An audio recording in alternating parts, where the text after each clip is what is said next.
Bonjour à tous et bienvenue dans Smart Patrimoine. Smart Patrimoine, l'émission qui vous accompagne dans la gestion de vos finances personnelles et qui décrypte également avec vous les actualités et les enjeux du secteur de la gestion de patrimoine tous les jours à 13 h sur Bismart. Et au sommaire de cette édition, nous commencerons comme tous les jeudis avec Investir responsable, le rendez-vous ISR ou investissement durable de Smart Patrimoine.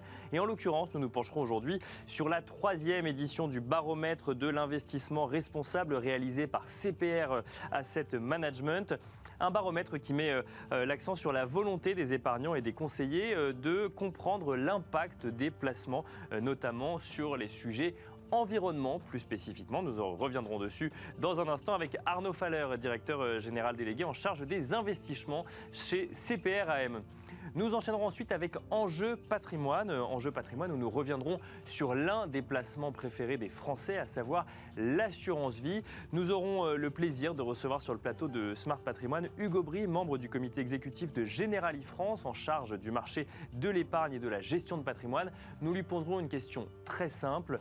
Quelle est l'assurance vie idéale en termes d'allocation? Évidemment, quels sont les choix qu'il faut faire au sein de son assurance vie pour avoir une assurance vie qu'on peut considérer comme idéale, pouvant faire face à toutes les situations? C'est la question sur laquelle nous reviendrons avec Hugo Bry. Bienvenue à vous tous qui nous rejoignez. Smart Patrimoine, c'est parti. Et nous commençons donc, comme tous les jeudis, avec Investir responsable, le rendez-vous ISR ou investissement durable de Smart Patrimoine. Et nous avons le plaisir d'être au téléphone avec Arnaud Faller, directeur général délégué en charge des investissements chez CPR AM. Bonjour Arnaud Faller. Bonjour Nicolas.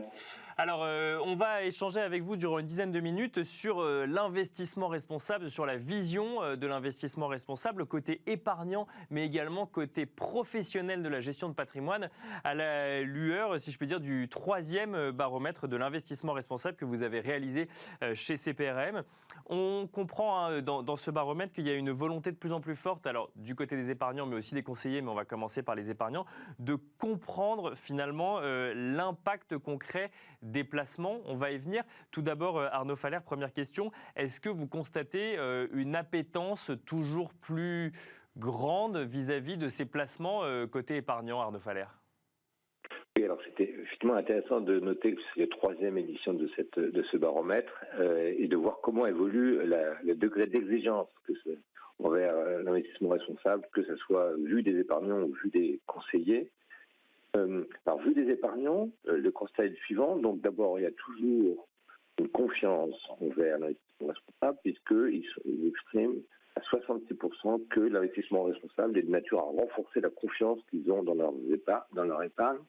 La moitié des épargnants manifestent d'ailleurs une volonté forte de conviction et de conversion de leur épargne, puisqu'ils sont prêts à investir une part significative dans l'investissement responsable, au-delà de 30%.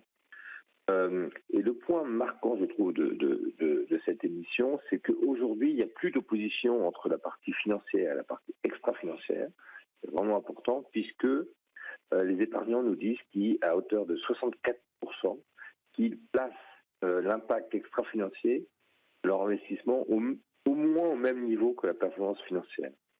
Donc c'est vraiment important, c'est-à-dire que maintenant, ils ne veulent plus choisir entre l'un ou l'autre, mais ils veulent bien l'un et l'autre. Ça veut dire, Arnaud Faller, qu'on ne choisit plus, pour une majorité d'épargnants, ces placements d'abord en fonction d'une performance financière et ensuite, si jamais effectivement c'est respectueux d'un certain nombre de valeurs, c'est tant mieux. Là, on est vraiment à armes égales, si je puis dire, dans le choix d'un investissement. On va regarder la performance, mais ça ne va plus être le critère principal.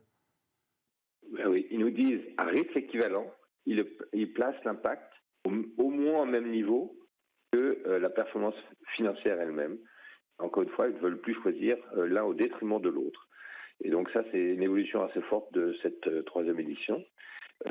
En termes de thématiques, vous avez raison de le signaler, comme les autres années, évidemment, la thématique liée à l'environnement et la lutte contre le réchauffement climatique est en tête.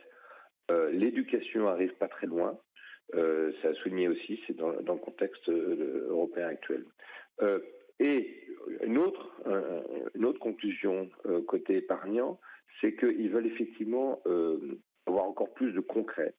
C'est-à-dire qu'ils veulent appréhender plus facilement encore l'investissement responsable et ils demandent à avoir des indicateurs explicites à 46%. Effectivement, c'est une manière de répondre aux derniers freins qui ont été soulignés, c'est comment faire pour rendre plus concret leur appropriation de l'investissement responsable. Donc ça passe par des indicateurs explicites, des rapports d'impact qu'on va détailler tout après.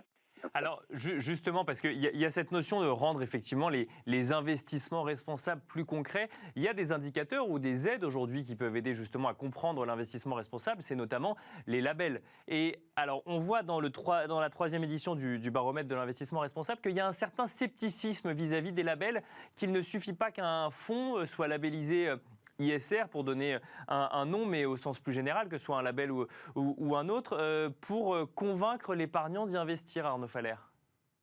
Oui, côté épargnant, puis après on parlera côté conseiller, mais côté épargnant, c'est vrai qu'on voit un certain scepticisme.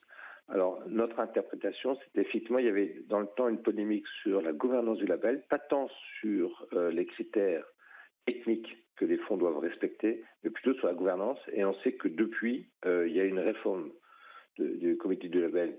Et donc, on pense que dans la prochaine édition, on aura moins de scepticisme. Et encore une fois, d'ailleurs, du côté des conseillers, on voit qu'au contraire, eux, ils souhaitent privilégier les fonds qui sont labellisés, sans pour autant donner un blanc-seing, mais pour autant, c'est déjà une première étape importante, et ensuite qui permettra de trier à l'intérieur des fonds labellisés. Alors justement, vous évoquez les conseillers, donc c'est intéressant de voir que d'un côté, il y a un scepticisme côté épargnant, mais que les labels sont un outil finalement côté conseiller pour orienter l'épargne vers des placements donc ISR durables ou à impact. Si on se place maintenant du côté des conseillers, quelle est leur vision, leur appétence aujourd'hui pour les produits ISR ? Eh ben alors, les conseillers sont maintenant très convaincus, c'est plus une histoire d'effet de mode. Ils se disent à 71% très à l'aise pour évoquer l'investissement responsable devant leurs clients. Ils le proposent maintenant à hauteur des 2/3. Donc, on voit bien que cette fois-ci, le marché est devenu un marché d'offres. C'est-à-dire que le conseiller maintenant a devant lui une offre assez riche et qu'il s'agit maintenant de pouvoir discriminer et de pouvoir sélectionner pour leurs propres clients. Donc, en termes de thématiques, pardon. Oui, non, mais vous alliez nous évoquer les thématiques. Moi, j'allais rebondir sur le fait que c'est un marché d'offres, effectivement. Donc, il y a de l'offre. Après, effectivement, encore faut-il être capable, en tant que conseiller, de faire des choix et d'orienter les épargnants. Donc, il y a des thématiques qui ressortent, Arnaud Faller ? Oui. Alors là, les conseillers et les épargnants se retrouvent. Et les thématiques liées à l'environnement, à la lutte contre le réchauffement climatique sont aussi bien devant. Après, l'éducation est un peu plus loin par rapport aux épargnants, mais les deux premiers sont vraiment un point commun, que ce soit épargnant ou conseiller. Comment on explique, selon vous, cette progression finalement du nombre de conseillers qui sont aujourd'hui à l'aise avec ce type de placement ? C'est de la pédagogie, c'est le fait que de plus en plus de sociétés de gestion se soient mis à l'ISR, ou c'est le fait qu'il y ait de plus en plus de demandes du côté des épargnants ? Les conseillers étaient effectivement un peu entre les deux et aujourd'hui finalement ont intégré ces placements dans l'environnement. D'ailleurs, c'est en progression par rapport aux années précédentes, ce sentiment d'être à l'aise des conseillers vis-à-vis de ces placements ? Oui, ça progresse. C'était la moitié, maintenant ça devient les 3/4. Comment on l'explique ? Évidemment, l'offre a bougé. Et deux, il y a aussi la réglementation qui fait que forcément les conseillers, et d'ailleurs on y reviendra, il y a une accélération de la réglementation qui fait que de plus en plus de produits aussi intègrent l'ensemble des critères E, S et G. Et donc, au passage, c'est la pédagogie qui permet aussi de basculer dans un monde qui intègre plus les facteurs ESG, en rentrant de plus en plus dans le détail. Alors, le point important aussi, du côté des conseillers, c'est que quand on les interroge sur leur souhait pour aller encore plus loin, ils nous disent qu'à 47%, ils souhaitent que les gérants utilisent les fameux indicateurs dès la construction de portefeuille, bien avant le reporting et encore bien avant la note moyenne ESG du portefeuille. Et là, ils rejoignent un peu aussi la demande par des épargnants. Il faut rentrer dans le concret et il faut utiliser les critères de manière ex-ante construction de portefeuille pour que les équipes de gestion regardent bien les sociétés dans lesquelles ils vont investir sous l'angle 360, et donc évidemment la partie financière, et évidemment aussi la partie extra-financière, mais dès la construction de portefeuille. Et ça permet aussi, au passage, d'établir des rapports d'impact de manière plus naturelle. Et on sait que c'est une demande d'ailleurs. Quand on leur demande aussi qu'est-ce que vous voulez comme reporting et à quelle fréquence, d'abord ils nous demandent, que les conseillers nous disent que le reporting mensuel, c'est une fréquence bien trop forte. Ils préfèrent le reporting annuel ou semestriel, mais très élaboré. Et c'est quelque chose qu'on fait au sein de la maison CPRM. Des reportings d'impact qui permettent de remettre en cadre la philosophie de l'investissement, mais aussi l'ensemble des évolutions de la mesure prise et éventuellement aussi les mesures prises tant sur l'engagement avec les entreprises ou le rapport de vote. Et pour illustrer le propos sur les mesures prises, ça peut être dans l'environnement, évidemment l'intensité carbone, dans l'éducation, le nombre de boursiers qu'on a contribué à pouvoir bénéficier de bourses étudiants. Ça peut être le taux de recyclage des déchets pour la chaîne alimentaire ou le nombre de mètres cubes d'eau gaspillés qu'on évite aussi dans la chaîne alimentaire. C'est intéressant, Arnaud Faller, de constater effectivement que d'un côté, les épargnants estiment que la performance ne suffit plus et qu'effectivement, on va prendre d'un côté les critères financiers et de l'autre les critères extra-financiers pour décider d'investir, et de l'autre les conseillers qui nous disent quand vous constituez des portefeuilles, intégrez dès le début les critères ESG. Donc là aussi, ne vous basez pas que sur des critères de performance ou financiers, mais intégrer les critères ESG. Donc on voit effectivement une évolution finalement de l'appréciation de ces investissements. Si on devait prendre un petit peu de recul par rapport à ces chiffres, Arnaud Faller, et formuler quelques recommandations, ou en tout cas se poser la question des pistes d'amélioration vis-à-vis de ces investissements pour la suite, qu'est-ce qu'on pourrait dire ? Alors d'abord, on voit bien qu'il y a une accélération, comme j'ai mentionné, des vagues réglementaires qui se succèdent, tant au niveau français qu'au niveau européen. Donc, est-ce qu'il pourrait y avoir une harmonisation ? Premier point. Et on sait qu'il va arriver notamment un questionnaire de préférence ESG à partir de août prochain. Il me semble que le point le plus important, ça va être d'accompagner les conseillers, parce que ça va être une étape importante, puisqu'ils vont devoir demander à leurs propres clients quelle est la préférence précise envers l'investissement responsable. Donc, ça passe par des étapes de pédagogie, parce qu'il y a plusieurs dimensions, sans rentrer dans le détail, mais on va pouvoir aussi introduire les dimensions de principaux adverses négatives. Ça va être de plus en plus, encore une fois, de pédagogie et de plus en plus de données brutes qui viennent des entreprises. Donc la bonne nouvelle, c'est que les entreprises sont de plus en plus à même de délivrer à l'ensemble de la communauté financière les données brutes, et ça passera aussi par une diffusion large, d'ailleurs de plus en plus gratuite, tant mieux, pour que l'ensemble de la sphère des gestions puisse bénéficier en ex-ante de ces mesures pour les intégrer dès le début, comme le souhaitent les conseillers et les épargnants. Merci beaucoup Arnaud Faller d'avoir commenté pour nous au téléphone le 3e baromètre de l'investissement responsable réalisé par CPR Asset Management. Je rappelle, Arnaud Faller, que vous êtes directeur général délégué en charge des investissements chez CPR AM. Et quant à nous, on se retrouve tout de suite dans Enjeu Patrimoine.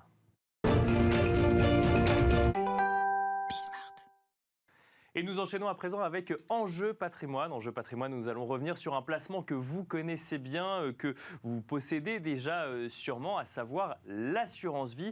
On a voulu se poser la question dans Smart Patrimoine de ce à quoi pouvait ressembler une assurance vie idéale. Alors il va peut-être falloir qu'on définisse le terme idéal, mais quelle assurance vie idéale dans le contexte actuel et surtout pour le long terme? On va en parler avec Hugo Bry, membre du comité exécutif de Generali France, en charge du marché de l'épargne et de la gestion de patrimoine. Bonjour Hugo Bry. Bonjour. Vous êtes la personne tout indiquée pour nous indiquer à quoi ressemble une assurance vie idéale. Peut-être en introduction pour démarrer, on peut rappeler le rôle de l'assurance vie. Il y a deux rôles. Il y a un rôle d'épargne et un rôle de transmission également. Est-ce que c'est deux choses qu'il faut avoir en tête quand on construit son contrat d'assurance vie, et ce, quel que soit le moment de vie auquel on y souscrit? Alors j'aurais tendance à dire il y a deux rôles, il y a beaucoup plus que ça. D'accord. C'est-à-dire que l'assurance vie, c'est vraiment le produit par excellence protéiforme. Certains disent le couteau suisse de la gestion de patrimoine ou de la gestion de l'épargne.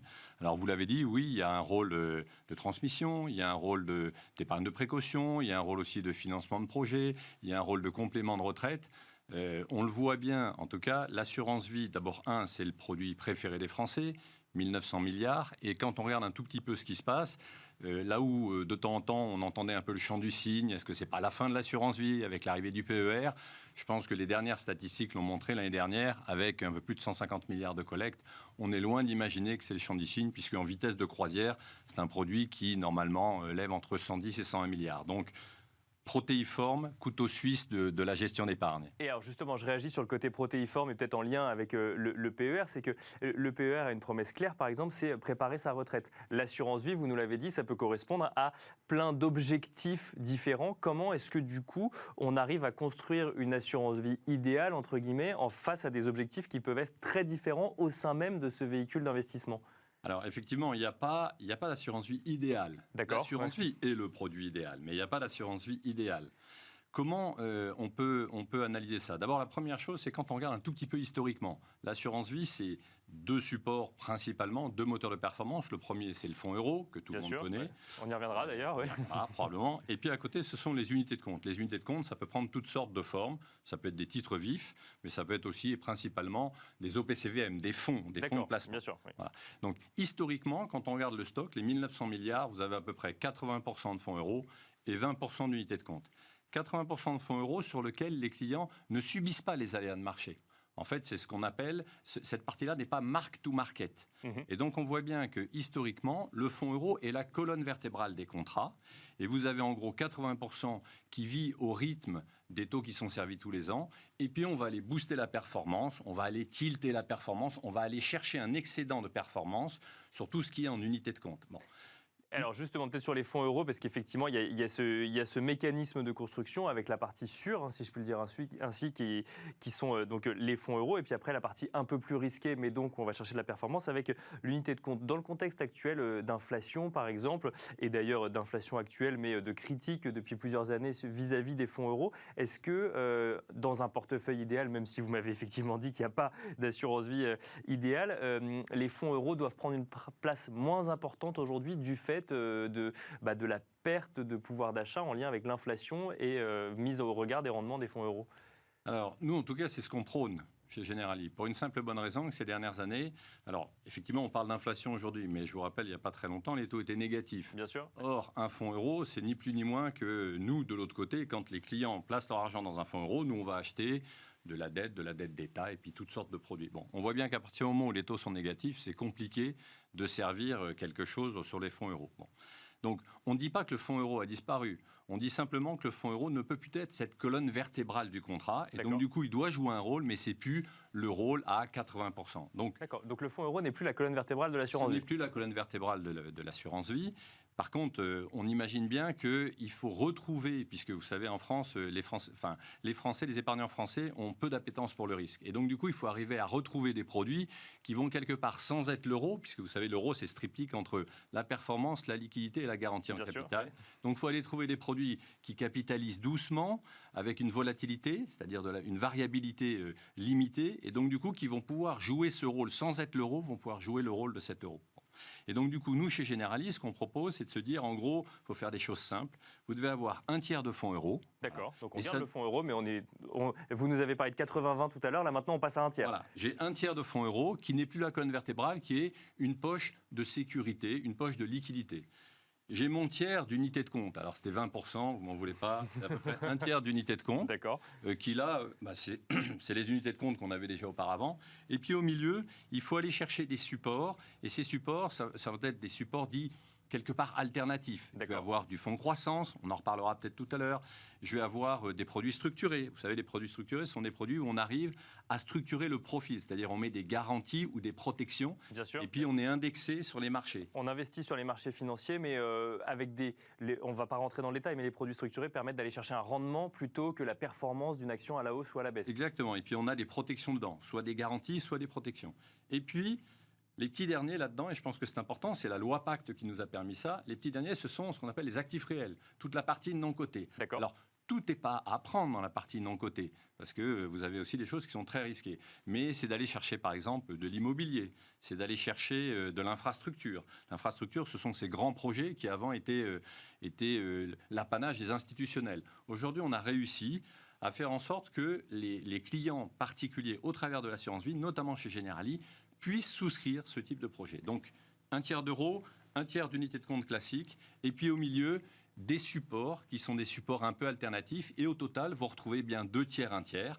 2/3 qui vont capitaliser progressivement. Bien sûr. Ouais. Et puis 1/3 où on va aller chercher de la performance sur les marchés, où là, on est ce qu'on appelle mark-to-market. D'accord, donc en fait, on reste sur les unités de compte donc investies sur des titres sur les marchés financiers qui vont chercher de la performance. Et le nouveau tiers que vous avez rajouté, et lui, en fait, a un rôle en fait, à mi-chemin entre le fonds euro et l'unité de compte. Absolument. Et alors, ce nouveau tiers, en fait, n'existe, arrêtez-moi si je dis une bêtise, mais que depuis que la loi Pacte a permis d'intégrer de nouveaux supports, en fait, au sein de l'assurance vie. Alors, oui et non. D'accord.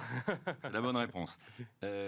Oui, parce que la loi Pacte a permis notamment d'élargir très largement le spectre sur le non-coté. Donc oui. D'accord. Donc là, on investit en private equity, par exemple, directement dans les entreprises. Voilà, private equity, private debt, infrastructure, voilà. Donc oui pour ça. Et notamment parce que la loi Pacte là-dedans, elle a raffiné ce qu'avait fait la loi Macron sur le fait que, comme son nom l'indique, le non-coté, de temps en temps, n'a pas de valeur liquidative. Et donc, du coup, on a la possibilité de livrer en titre, si jamais j'ai des rachats. Voilà. Bien donc, sûr. Bon, cette partie-là. Au milieu, les produits structurés, c'est vieux comme le monde, les produits structurés. Donc ça, on les avait déjà. C'est investi sur les marchés financiers, donc ça rentre dans le cadre d'unités de compte, finalement pas classique, mais d'unités de compte sur un contrat d'assurance vie. Voilà, absolument. Et pourquoi je le mets dans cette catégorie-là? Parce que dans cette catégorie-là, ces produits-là permettent d'avoir des protections ou des garanties en capital et d'être en même temps indexés sur les marchés. Donc ils répondent bien à cette alternative qu'on cherche. Et oui, parce que le fonds croissance, en fait, la loi Pacte a simplifié le fonds croissance. Le fonds croissance était un produit, nous, sur lequel on a parié depuis 2014-2015 chez Generali, mais c'est un produit qui était très compliqué à comprendre. D'accord. La loi Pacte l'a simplifié, et donc aujourd'hui, on est capable d'avoir quelque chose entre à la fois une unité de compte et l'euro, mais qui est beaucoup plus simple pour le client à comprendre. Il n'y a qu'une seule valeur liquidative de ce produit-là, et donc du coup, c'est beaucoup plus simple à comprendre, et ça fait partie de ces alternatives qui permettent d'avoir une capitalisation sans trop de volatilité. Alors, si je simplifie, parce qu'effectivement, en fait, on a un contrat d'assurance vie, on a des fonds euros, ça c'est assez simple, c'est de la dette d'État que vous achetez, qui permet à l'épargnant d'investir sur un fonds euro. Les actions sur les marchés financiers, quand on les détient en direct, c'est assez simple, mais après on peut les détenir via des OPCVM. Vous nous parlez de fonds de croissance, vous nous parlez de produits structurés. Là, rapidement, on peut se dire en tant qu'épargnant, est-ce que j'ai la connaissance suffisante pour aller faire la sélection en tant que telle? Est-ce que du coup, un contrat d'assurance vie idéal, même si j'ai bien compris qu'il n'existait pas, doit être géré en direct ou doit-on déléguer la gestion de son contrat d'assurance vie? Est-ce que vous avez une vision sur le sujet ou est-ce que ça dépend des profils d'investisseurs? Non, je pense que ça, c'est une remarque très importante. C'est-à-dire que lorsque vous aviez 80% d'euros, 20% d'unités de compte, bon, c'était compliqué, mais ça restait quand même relativement simple. Aujourd'hui, comme c'est l'inverse, les unités de compte sont beaucoup plus compliquées à appréhender. Elles sont d'autant plus compliquées que, comme vous l'avez dit très justement, le fonds de croissance est un sujet, les actifs réels sont d'autres sujets, les produits structurés sont encore un troisième sujet. Et donc, on voit bien qu'aujourd'hui, le fait d'avoir davantage d'unités de compte et des unités de compte plus complexes rend le sujet plus complexe et la nécessité à la fois d'avoir des experts qui viennent vous accompagner, voire le cas échéant, comme vous le dites, de déléguer la gestion. Il se trouve que dans cet univers très protéiforme de l'assurance vie, vous avez la possibilité de gérer seul. Et vous avez la possibilité aussi de déléguer tout ou partie. Vous pouvez aussi faire ce qu'on appelle de l'advisory, du conseil. Vous pouvez déléguer le conseil, vous pouvez déléguer totalement la gestion. Et donc, je pense effectivement que ça dépend à la fois du type de client, ça dépend du type de patrimoine, ça dépend du profil de risque du client. Mais aujourd'hui, c'est en ça où on dit, probablement, c'est l'outil le plus abouti pour gérer de l'épargne financière. Et alors, moi, il y a une question que je me pose souvent, parce que d'un côté, effectivement, il y a ce qu'on dit sur le plateau de Smart Patrimoine, où des professionnels de l'investissement nous expliquent effectivement qu'il faut sortir du fonds euro pour aller vers des unités de compte ou cette étape intermédiaire. Et puis, il y a les gens avec qui on discute au quotidien on sent qu'ils ont du mal quand même à accepter que ce fonds en euros qui permettait de la garantie en capital, de la performance et une volatilité moindre, on a du mal à accepter que cette promesse ne soit plus valable aujourd'hui. Est-ce que vous constatez, là on a parlé de l'assurance vie idéale, est-ce que vous constatez dans les faits que les épargnants acceptent cette idée d'évolution de l'assurance vie, de cette nouvelle génération presque de façon de gérer l'assurance vie? Moi, je ne conseille pas aux gens de sortir du fonds euro. Bien sûr. Je leur dis simplement, compte tenu de l'environnement dans lequel on est, il faut accepter à ce moment-là que la performance, c'est plus 5, 6, 7%. D'accord. Moi, je suis rentré sur le marché. Faites-le en connaissance de cause. Ça veut dire qu'aujourd'hui, globalement, après, tous les assureurs ne font pas tout à fait la même chose, mais quelque part, on est quand même dans un mouchoir de poche. On va dire, peu ou prou, ça va vous servir entre 0,50 et 1,5. Voilà. Si vous vous dites que vous allez placer 100 aujourd'hui et que 100, quel que soit 100, 100 000, 100 euros, 1000 euros, etc., et que vous dites qu'à un moment, vous voulez faire un projet dans 10 ans, capitalisez 100 à 1%, puis vous allez voir dans 10 ans que vous aurez un projet qui sera moins important que si jamais vous le capitalisez à, je sais pas, entre 3 et 5%. Donc, l'idée, je crois, c'est pas de dire que c'est bien ou mal l'euro, c'est de dire, dans l'environnement dans lequel on est, comme dans l'euro, il y a principalement des produits de taux et que les taux aujourd'hui sont bas, même si ça remonte un peu avec l'inflation, mais sont bas, peut-être qu'il faut trouver d'autres alternatives. Et c'est nous ce que l'on propose à nos clients, sachant qu'on ne peut pas juste dire aux clients, vous abandonnez l'euro pour aller vers le risque. C'est d'où cette idée de dire, gardez de l'euro un peu, conservez la partie un peu plus risquée, et au milieu, on va travailler ensemble pour trouver des produits qui, quelque part, allient à la fois de la capitalisation, un peu de performance et une volatilité limitée. Et alors, dernière question, il nous reste quelques secondes. J'en reviens à l'inflation, qui est un grand sujet quand même en ce moment, que ce soit côté investissement ou même côté vie de tous les jours. Est-ce que ça nécessite des changements drastiques au sein d'un contrat d'assurance vie ou il faut regarder à plus long terme? Vous avez, à mon avis, nous, on vient d'évoquer en fait l'allocation stratégique d'un contrat. L'allocation stratégique d'un contrat, c'est de se dire, voilà, j'ai un certain nombre de poches et je mets quoi dedans? Et puis après, il y a des sujets d'allocation tactique. Les 2/3 du contrat, c'est de l'allocation stratégique et ça prendra en compte aussi, vous vous couvrez contre l'inflation en prenant de l'infrastructure, par exemple. Il y a un certain nombre de supports dedans qui vous permettent de vous couvrir contre l'inflation. Et puis après, il y a toute la partie tactique, qui est la partie en unité de compte.